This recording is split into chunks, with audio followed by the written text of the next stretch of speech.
another one of our Right from the Start webinar series. Today we are talking about worthy wages and the Rhode Island Early Educator Investment Act. My name is Lisa Hildebrand, and I'm the Executive Director at Rhode Island Association for the Education of Young Children, and also a proud member of the steering committee for the Right from the Start campaign. We are here today on behalf of Right from the Start, which is a campaign led by a great team of advocates in Rhode Island to advance policies for young children and their families. Right from the Start is a legislative and budget campaign that was launched in 2020 to advocate for policy changes that help ensure all young children and their families get off to the right start, regardless of race, ethnicity, immigration status, family structure, family income, or zip code. During the COVID-19 crisis, it has become even more clear that policies and programs that help families with young children are essential for a strong economy and public health. Investments now will help our state and Rhode Island's young children and families weather the crisis and emerge stronger on the other side. Before we get started, I want to take a few minutes to thank the General Assembly members that we have on the call today or watching us through Facebook. We have some real champions of the issues that are important to children and families in Rhode Island. In addition to Representative Julie Casimiro and Senator Sandra Cano, who you will hear from in a little bit, we also want to just express our appreciation of all of the support and dedication from our champions in the General Assembly, and we look forward to working with you all this year. So I think we have a slideshow where we are going to recognize the members of our steering committee on the campaign. Here we are. Okay, so we'd just like to thank our steering committee members, a number of different agencies and representatives from Beautiful Beginnings, the Economic Progress Institute, the Latino Policy Institute, the Rhode Island Association for Infant Mental Health, the Rhode Island Association for the Education of Young Children, the Rhode Island Head Start Association, and Rhode Island Kids Count, among other many campaign champions. And if anybody is interested in signing up to be a campaign champion who has not already, the link is there, and you can also find it on our website. And here are our campaign priorities. So our campaign is working very hard to enact strong state and federal revenue policies. We have some legislation, one of which we will be talking about today. The first one, though, is the Rhode Island Child Care is Essential Act to improve access to high quality, affordable child care. In fact, we actually have a hearing on that tomorrow on the House side. And we also have the Rhode Island Early Educators Investment Act, which we're going to talk about a little bit more today. We are working really hard to also improve our state's paid family leave program, which is called Temporary Caregivers Insurance, or TCI.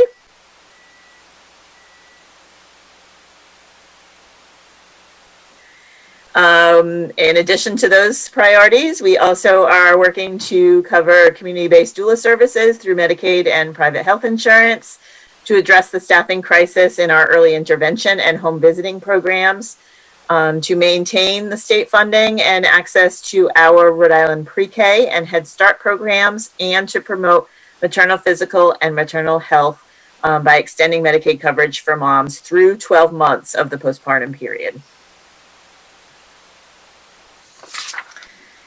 So, as I said earlier, today's webinar is all about worthy wages for our early educators and the legislation that we have introduced again this year that is called the Rhode Island Early Educator Investment Act. We have a number of people on this call who are going to talk to us about pieces of that act today. And the first I want to introduce you to is Jamie Verville. She is a mom of 4 children, and her family lives in West Warwick. Jamie and her family participated in a Healthy Families America home visiting program, and she's going to talk to us today about their experience in that program. So please help me welcome Jamie. Thank you so much. Hi, how's everybody doing? So I I first discovered the Healthy Families of America program through a mother's coffee group that I was a part of 4 years ago. And I'm so glad that we had a speaker at that particular event. I was pregnant with my youngest at that point, and honestly, very overwhelmed. I had no idea what I was going to do. My oldest was already almost a teenager, and my middle child was 4 years old. So I reached out, and by the time my son was born, I had been set up with a home visitor, Fiona, she was just absolutely amazing. I was at a point in my life where I was very confused with no confidence at all, honestly. How am I going to teach my children to be confident in their choices and to be independent if I couldn't do that myself? And it was amazing. I mean, Fiona was there every step of the way, helping me to make sure my son met his milestones in between doctor's appointments, reassuring me that the decisions I was making, they were working and they were for the best. Always full of ideas. She was technically coming to visit with my baby Kai, and would always bring activities for my 4-year-old daughter at the time too, and helped to include her as big sister. Gave her activities to make toys that she could engage with her baby brother in. Looking forward to her visits was, like, at that point, the highlight of our week. I mean, gradually they spaced out, but she was there as we grew our family. She was there to support us and help. She helped to support me and encourage my children when we moved to our first house, and we all had to deal with our new environment. She was there when we fought for custody, my oldest daughter's best friend. She was there through the adoption. Definitely gave us the confidence we needed. But some of the lessons we learned, it wasn't just about raising a baby boy or teaching a toddler how to write his name. We learned as a family, my husband and I learned how to work together as parents, which was very difficult for us because he was working so much. I honestly don't know what we would have done without the program. I don't know what I would have done. I was so overwhelmed. Now that my son's ready to graduate out of the program, I'm grateful for every minute, every bit of it. I'm glad Fiona was there to share it all with us and to see our family grow over the past 4 years. I don't know. Sorry, I get a little bit emotional. It's been a wonderful 4 years. And I thank everybody who was part of the program. Thank you. Thanks, Jamie. And I just wanted to point out that Fiona has joined us today too. So Yay. I know she heard everything that you said, and I'm sure she knows how much you appreciate the work that she did. And I also wanted to share Jamie needs to run to pick up her kids at the bus stop. So that's what I do. Yes. Thank you so much for inviting me here. I'm so glad I could speak. And good luck to everybody. And enjoy. Thanks so much. Thank you. Thanks a lot. Okay, so before we move on, I did want to also mention that our interpreter is now here on the call. So if you look at the bottom where your Zoom taskbar is, it will say interpretation. If you are interested in actually, I need everybody to toggle either to English or Spanish, just so that you hear the interpretation in the appropriate way, whether it be English or in Spanish. So just a little bit of housekeeping, and I'm going to do that for myself right now.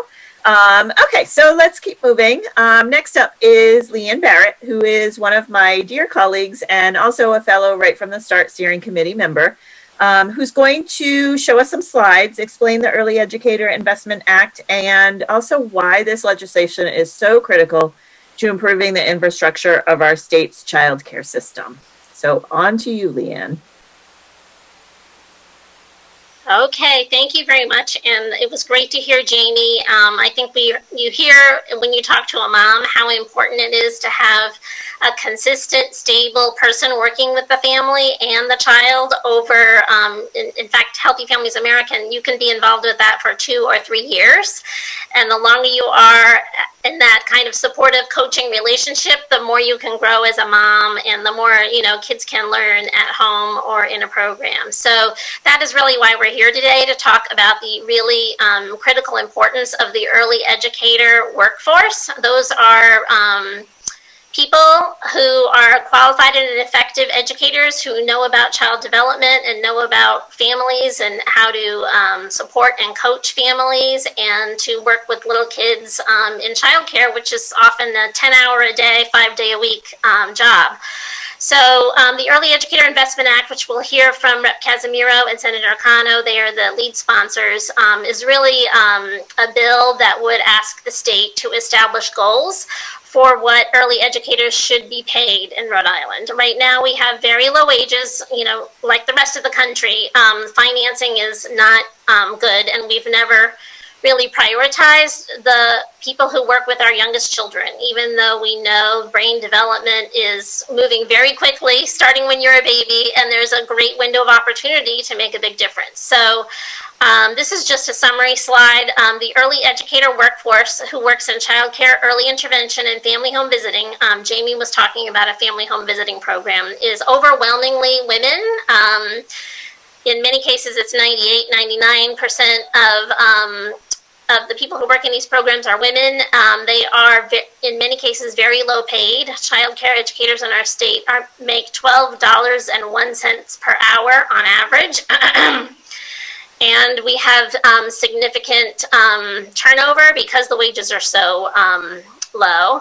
The other thing is we are lucky to have a very diverse workforce that reflects the children. Children, the younger you are, the more likely you are to be a person of color.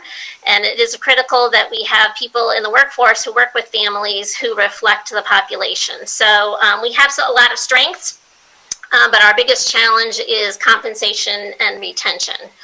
So that's the overview.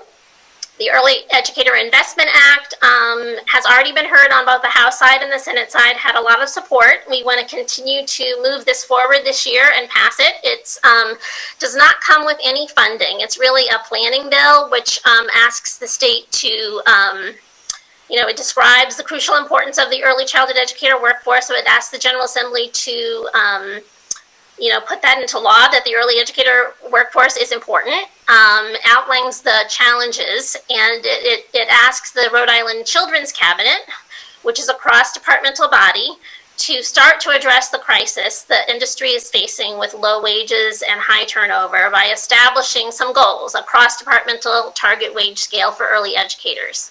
Because we can't figure out the strategies if we haven't all agreed on what people should be paid in this field. So that's really a quick summary of the bill. So some of the strategies, these are new slides for people who haven't seen them. The early intervention and family home visiting are a little bit easier to figure out how to close the gap. It's really about providing more funding to their employers, which are in our state all nonprofit agencies that run home visiting and early intervention. And a lot of them, the agencies, they run both EI and home visiting, and many of them also have a child care program as well. Child care can be a little bit more challenging because at least half, maybe 2/3 of the money coming into programs is coming out of parents' pockets, and they can't afford to pay any more than they're currently paying. So even if we raise the rates for the child care assistance program significantly, which we need to do, we still can't get much more money out of parents than we're currently getting. So there's not enough revenue really with that funding to support high wages. So you can see here in this slide that there are significant gaps between what a child care educator makes, who needs the same skills and knowledge as a kindergarten teacher, a preschool educator, and center director. Those are all Rhode Island average wages, including kindergarten teacher, and there's a big gap. So as we build skills and qualifications in our child care educators, many of them leave to become kindergarten or first and second grade teachers, which is awesome for them and awesome for the kids in K through 2, but it's very challenging, and we need very good qualified and effective educators to work with our babies and toddlers, and child care programs need to have a stable workforce in order to serve kids and families well. 66% of our child care educators in a recent survey say they plan to leave their job if their salary does not improve. So that is 2/3. And at least 15 states fund wage supplement programs for child care workers. So this is not a new idea. It's not something we've done in Rhode Island, but there are 15 states, and at least one state, North Carolina, has been doing this for 20 years. So this is just a map of how it might work in Rhode Island. The wages still come from your employer, the child care program, and the child care program has two sources of revenues: parents, which is the tuition that families pay out of their pockets if they don't qualify for the subsidy, or the co-pays if they do qualify for the subsidy.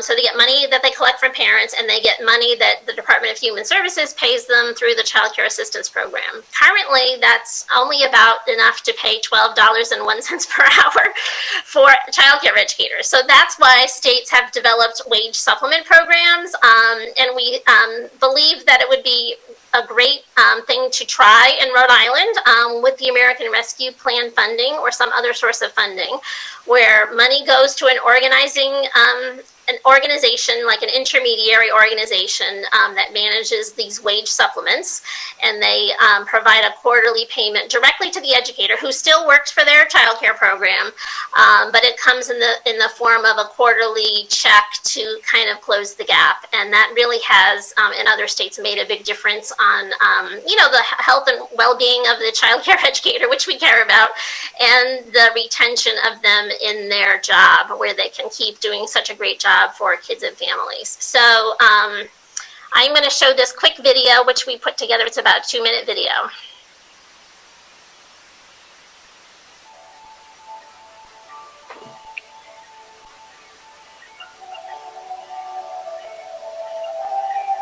We lose good people to other programs that pay more. Most of them say that they absolutely love the work that they do, but that they just can't make their ends meet, and that's where it gets a little tricky. It's really hard to have somebody who really cares about what they're doing walk out of the door because they don't make enough money. The wages haven't increased in about 15 years. It's definitely affected retention. We've seen in all of the programs. We required our teachers to get degrees, associate's degrees and bachelor's degrees, but their wages have not really changed.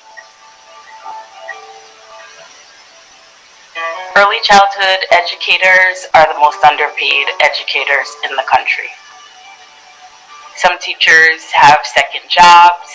Some teachers rely on other sources of funding and support in order to make ends meet. Many early childhood educators get into their field because of their passion for working with young children.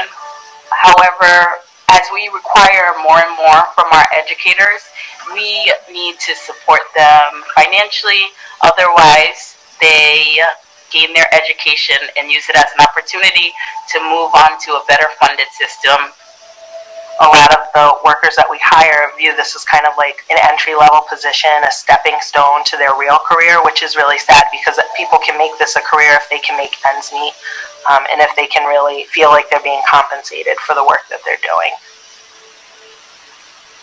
We know that our early childhood educators are the most important building block in ensuring that children get what they need in their early years. And we want to ensure that this field of early childhood education welcomes them, compensates them, and secures their future so that they can stay in the field that they love.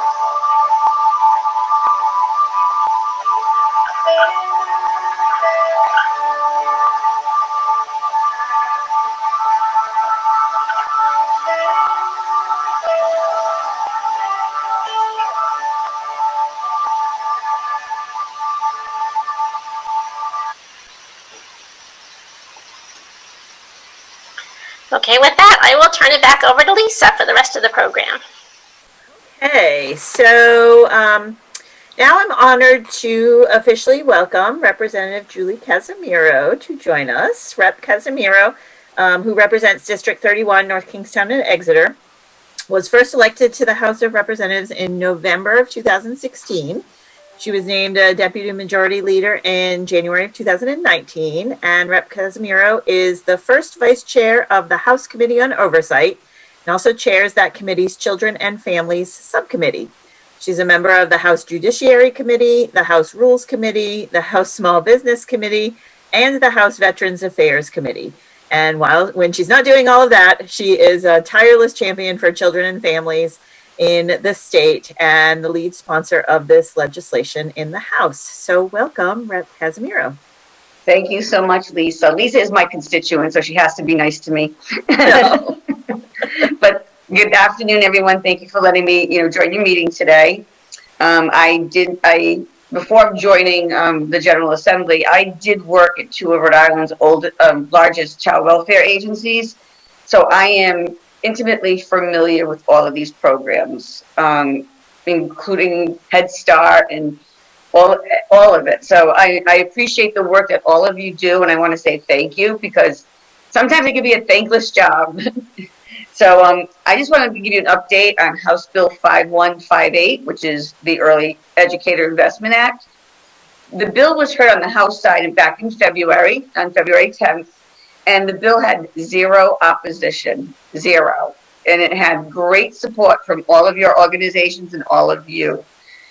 This bill has no money attached to it. It harms no one. It should be easy to get across the goal line. This morning, I was just thinking that I was going to be emailing Chairman McNamara on some of my education bills, and this is going to be the number one bill I asked him for. I think it's important for all of you to make your voices heard one more time and help me ask Chairman McNamara, and Leanne and Lisa can help with that. Help me put pressure on Chairman McNamara to get this out of committee for a floor vote, because I know the champion on the Senate side is going to do a great job over there. So if you have two strong champions on this bill, so I just think it's really important that we put pressure on I put pressure on my committee chair to get it to the floor vote, for a floor vote. I don't see anyone who could oppose this bill. It's an easy bill, and we need to get it over the goal line this year. I know that you went through all the statistics already, and I don't want to repeat them all again, but this bill really does help those who are serving our youngest population. And let's face it, those are the most formative years, and we want to have a steady and well-educated force in place, and we want to keep those people in place, and we want to pay them, because they are working with children at the most formative years, the most critical years. And I know that, and I've seen the work being done. So for me, this is a really important issue. I can't believe the salary discrepancy between a childcare educator, early childhood educator, and a kindergarten teacher. It's crazy. And we won't keep people in those roles if we can't do something about their salaries. And we need to put programs in place to help them with professional development. And we need to make sure that we are retaining the best and the brightest. And I think this bill is a really good first step in getting us there. So I am pleased to answer any questions that you might have. I will be emailing Chairman McNamara as soon as I get off this call. And I encourage you all to do the same thing. And I'm very fortunate to have such a strong partner in the Senate on this bill. So thank you all for what you do. And if anybody has any questions for me, just let me know. Thank you so much. I think we all have our orders now, so we know what we need to do when we get off this call too. Thank you so much, Rep. Casimiro. I appreciate your time. So let's hear from one of those very important early childhood educators. I'm going to introduce you to Beatrice. She is a part of our Teach Early Childhood Scholarship and Workforce Development Initiative, which the state supports, helping our early educators further their knowledge, their skills, and their education to earn credentials and degrees in early childhood education.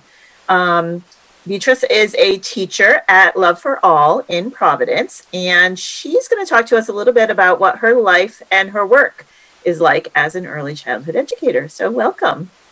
Thank you. Thank you for introducing me like that. Okay. Good afternoon. First, my name is Beatriz Burgos, like she said. I work full-time as a preschool teacher at Rhode Learning Center in Providence, and I am a proud mom of 4. I am currently a full-time college student working towards my associate's degree in early childhood education. I have been extremely fortunate to have received support from the Teach Scholarship Program, which cover 90% of my educational funds, and the other 5% of the cost is covered by my employer under my scholarship agreement. I must mention that I feel very blessed to have the scholarship support because without it, I could not pay it with what I make working in this field. I would not be able to continue in my education, which would later guide me to be better at my job every day. My education has always been a priority. Being a mom, teacher, and a student consists of a big schedule. This job has always been my dreams, but unfortunately it's not enough. I feel that we deserve a better salary, especially because our jobs requires a lot. We prepare lesson plans, curriculum, individualized goal, and assessment for our children, just like another teachers. And we prepare them for their next steps, which is kindergarten, and their future education step. We also spend more than 8 hours taking care of them, keeping them safe and healthy. Most of us have families or single parents and have another responsibilities. My story is one of many early childhood educators in Rhode Island, and we deserve worthy wage. I am here today to ask you to support the early educators invested art. Thank you. Thank you so much. You're getting lots of claps there, Beatrice. Thank you so much. And she's right. There are lots and lots of early childhood educators. We probably could have filled up this webinar, but most of them are in the classroom right now. It's very complicated. So thank you so much for taking time out of your very, very busy day to join us today. Yeah, thank you for giving me the opportunity to share with you. Thank you. Thanks. That was great. Okay, so our next champion in the General Assembly is Senator Sandra Cano. The senator is the chairwoman for the Senate Committee on Education and represents District 8 in Pawtucket since being elected in 2017.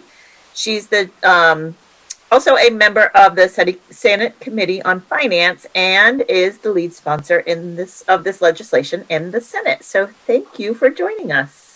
Thank you, Lisa. And I just want to take the opportunity to say thank you to all of you that have joined us today. And a shout out to a great representative champion that I have the pleasure to work with in various pieces of legislation that are so important this year. So thank you, Julie Casimiro, for being a champion, a leader, and for your energy. I really get encouraged every time that I hear you. And I want to give also a shout out to Jamie and to Beatriz for your amazing words. I really do believe that by you telling the stories really will make us even more empowered and encouraged to make sure that we get this done. As Representative Casimiro said, I think that this is a piece of legislation that should be priority, and I will do the same thing that you say that you would do. Unfortunately, this is not in front of my Committee in Education. It's in front of Labor in the Senate,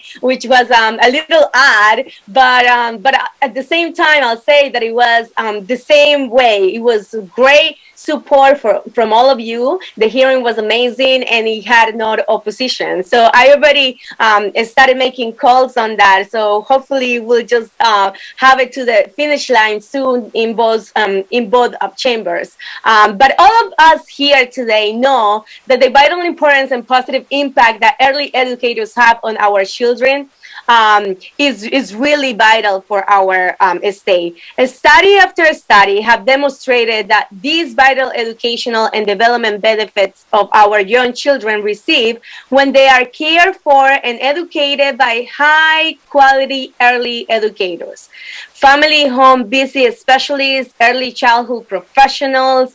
But unfortunately, like it has been shared before, these dedicated professionals are becoming harder to find for parents due to the unacceptably low wages that plague this industry. I'm not sure why we still accept that they have so much, so low wages. Providers after providers have come to the State House describing a system where margins are razor thin and resulting in these early educators being paid a fraction of what they truly deserve.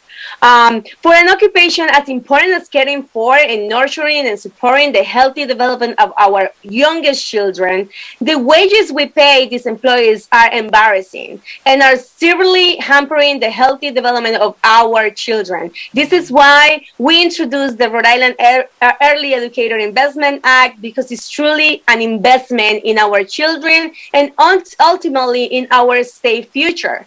How can these educators properly serve our children if they are worried about putting food on the table or keeping a roof over their family's head due to such a low pay? How can they devote the proper amount of time and attention to our children if they are burned out from working a second or even a third job? And in addition to these low wages causing undue stress to our early educators, this substandard pay has led us to severe problem of high turnover and the inability of providers to retain their staff. We had already discussed that. This in turn hurts our young children, deprive them of that stable and trusted care that is a cornerstone of our children's healthy educational development.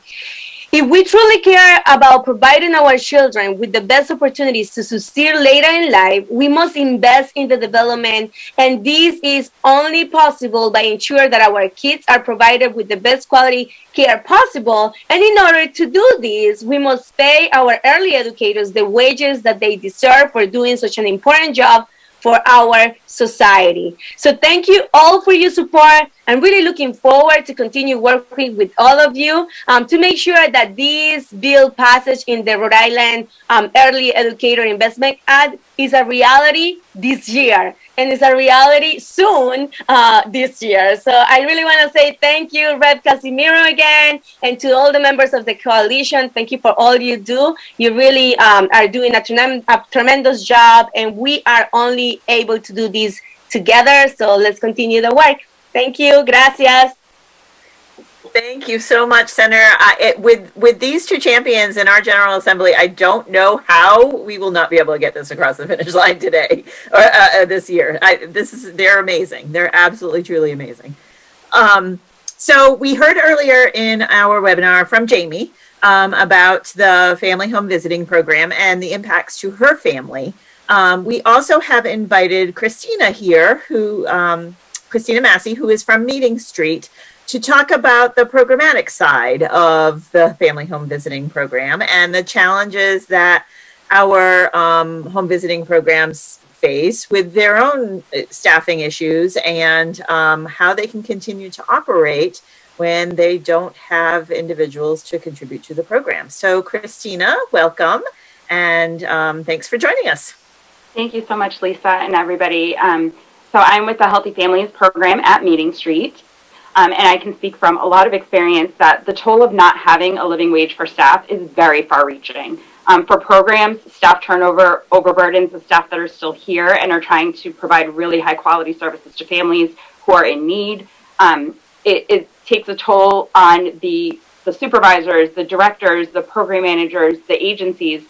We have to then spend our time and energy and effort finding new staff, which is not easy to recruit, to go through those processes, to train our staff. Our staff are very highly trained. They come to us with degrees, but they also receive additional training in order to be able to do their jobs. And that training is very intensive.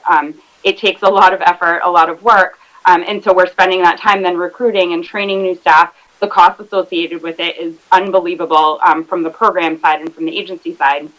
But more importantly is the toll that it takes on families. So imagine that you are an overburdened parent, you're pregnant, or you have young children at home. You have a worker who you've built a relationship with, you trust them, you let them into your home, you let them into your life. They're helping you work on all of these goals and all of these things. You're doing really great, and then your provider leaves, and now somebody new comes in, and you need to make a new relationship. There is a toll on the workers, on the staff, on the agency, on the program, but the real toll is on the families and on those babies who have those relationships with those providers who are working really, really hard. They have trust in us, they care for us, and we support them.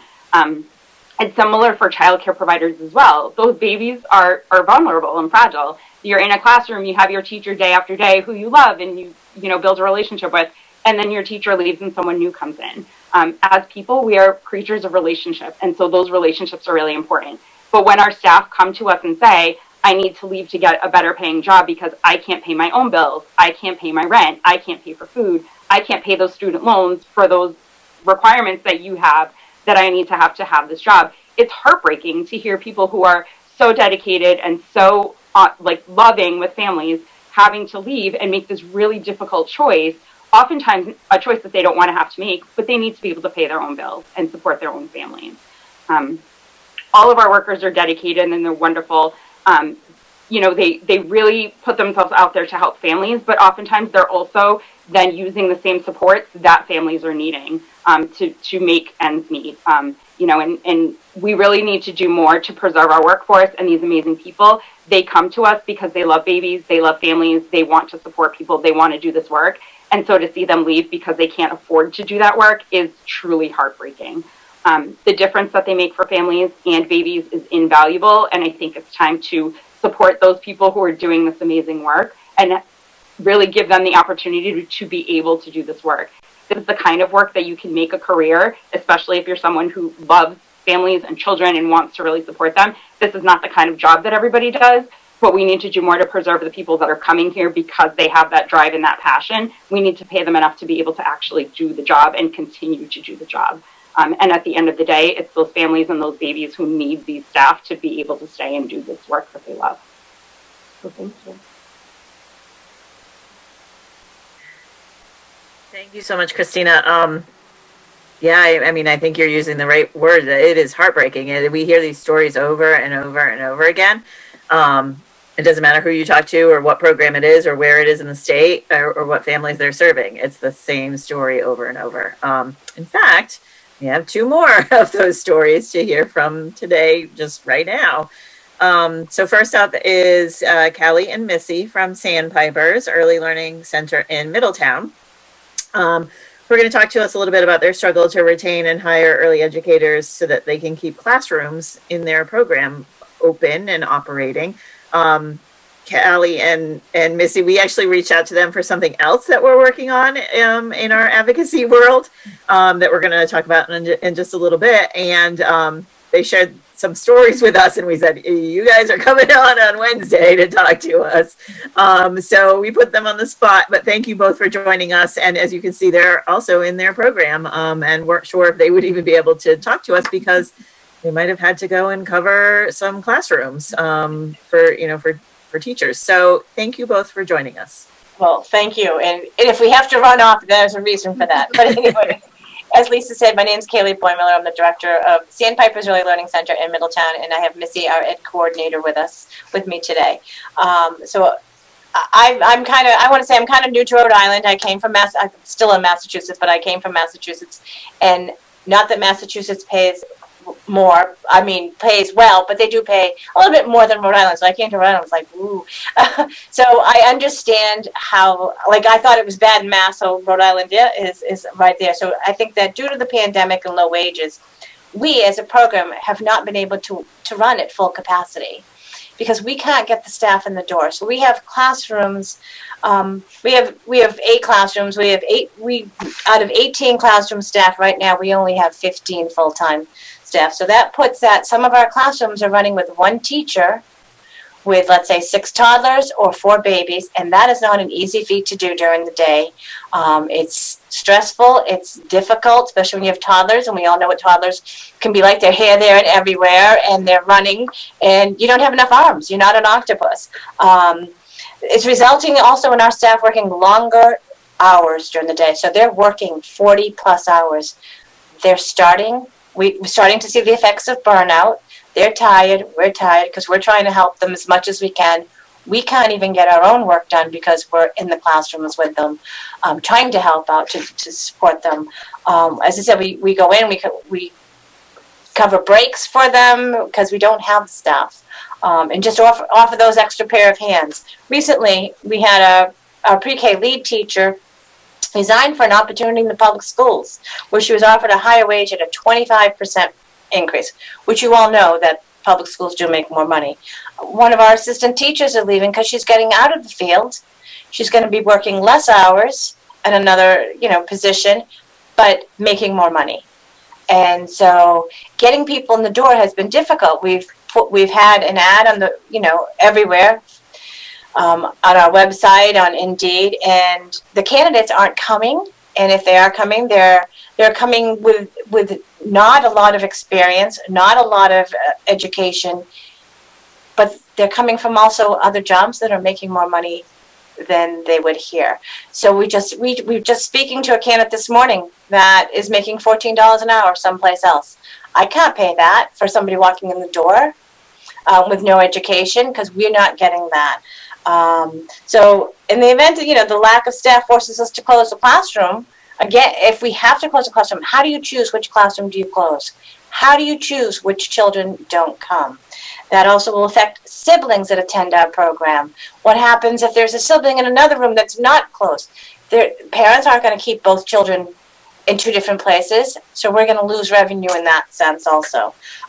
We really acknowledge the importance of high quality education and the worthiness of our staff and what they need to be paid. And so it's important that we're asking for your support in this Early Ed Investment Act so that we can get out there and help our staff stay and get staff in the door. Thank you. Thank you. Thank you both so very much. And finally, last but not least, is Khadijah Lewis-Kahn. Khadijah is no stranger to the Right from the Start work. In fact, she is a steering committee member, and she is also the executive director of Beautiful Beginnings Child Care Program in Providence, to also give us her perspective from another side of the state. Thank you. Listening to everybody's story, our story is very similar. In the field, our early educators do amazing work, and they not only support the children in our care, but they support the families. And because of them, families are able to work in jobs that support the communities. And they've been under-resourced for so long. We are very thankful for this Early Educator Investment Act. I found that the pandemic has put another stress layered on top of the stress that was already on child care centers. Our young kids, are not able to properly mask, and during the coronavirus, it's just another level of stress on our teachers. So I think this act is coming at just the right time. We need to support our teachers they've advanced in their education, they're dedicated, they come every day, but they also deserve to have a living wage. They deserve to be able to meet their goals outside of the center, to be able to buy a house or feed their family or have health insurance, and not have to be reliant on different support programs in order to make ends meet. So I'm really thankful for this act. I think Senator Cano and Representative, where are we at? Oh, I think she had to leave. He had to leave. Rep. Okay, Casimiro. Representative Casimiro, and all the champions for this bill, because it's so important. Our youngest learners deserve to have a stable workforce. They deserve to have stable relationships with highly educated educators in the classroom and with home visiting and early intervention. So thank you. Thank you so much, Khadijah. And that concludes our webinar series for today. We have some action steps, however. We have all received sort of our marching orders from Rep. Casimiro and Senator Cano to continue to advocate for the Early Educator Investment Act, and also to reach out to your own state representatives and the different committees that this bill that is hearing this bill to get it passed to the floor. We have some upcoming events for the Right from the Start campaign. So our next big event is Wednesday, April 28th. Very exciting, is our 10th anniversary of the Rhode Island Child Care Awareness Day, and also the Rhode Island Strolling Thunder Family Advocacy event. This will be virtual, so it will be all online. We have videos and slides and all kinds of photos and some really fun stuff that we'll be sharing. So make sure you share this. We'll also be sending out lots of information, so check your mailboxes. And again, if anybody wants to engage with us, sign up on our mailing list so we make sure that we get the information out to you all. And I think that is it. So thank you again for joining us this afternoon. Thanks for taking the time out of your day to watch us on Facebook. And thank you all to my fellow panelists. I really appreciate it. We cannot do this work without all of us together, advocating together for these initiatives. And we will get this bill passed this year. So thank you all. Have a great day. You too. Thank you for everything.